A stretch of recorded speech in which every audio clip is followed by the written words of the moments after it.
Nutrition. We can observe the bird flying over here. In the same manner, we can also see the plant growing. For the bird to fly or for the plant to grow, they need energy. The energy is gained by the food intake. The intake of food to get energy is known as nutrition. There are two modes of nutrition: autotrophic nutrition and heterotrophic nutrition. Autotrophic nutrition utilizes inorganic compounds such as carbon dioxide, water molecules, etc. to produce carbohydrates.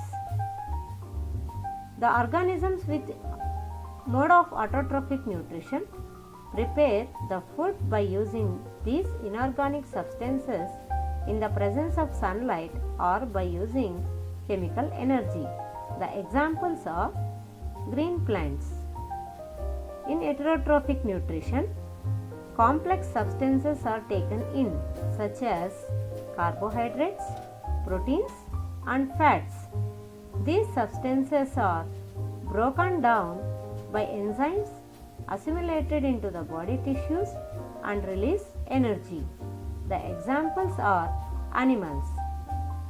The heterotrophs depend on autotrophs. TS of leaf. If we observe the TS of leaf under microscope, we can see that the leaf is structurally organized to perform photosynthesis. The TS of leaf constitutes of superficial membrane called cuticle, upper epidermis and lower epidermis. In between the upper epidermis and lower epidermis, there is mesophyll tissue.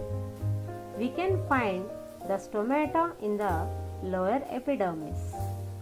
The mesophyll tissue is the prominent zone to facilitate the process of photosynthesis, containing the chloroplast cell organelles.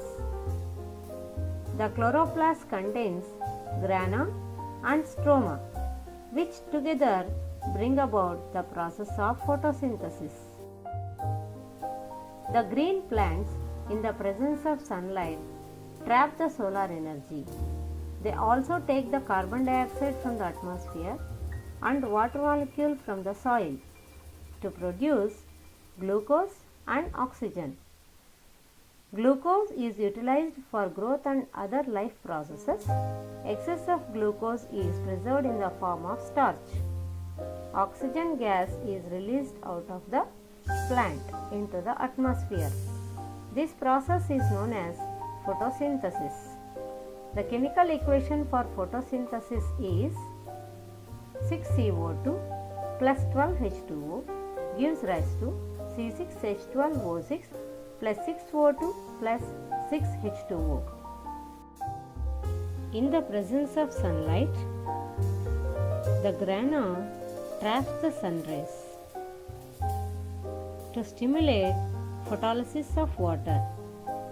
The photolysis of water results in the production of oxygen and H plus ions. Oxygen is released out of the plant, whereas the H plus ions are utilized to produce ATP and NADPH molecules. These are considered as energy-rich molecules. These molecules are utilized in Calvin cycle. Calvin cycle takes place in stroma. In Calvin cycle, the intermediary substances like RUDP reduce the carbon dioxide by using ATP and NADPH to produce glucose molecule. This glucose molecule is utilized for plant's growth and other life processes. The requirements for photosynthesis. We need sunlight, chloroplast, carbon dioxide molecule and water for the process of photosynthesis.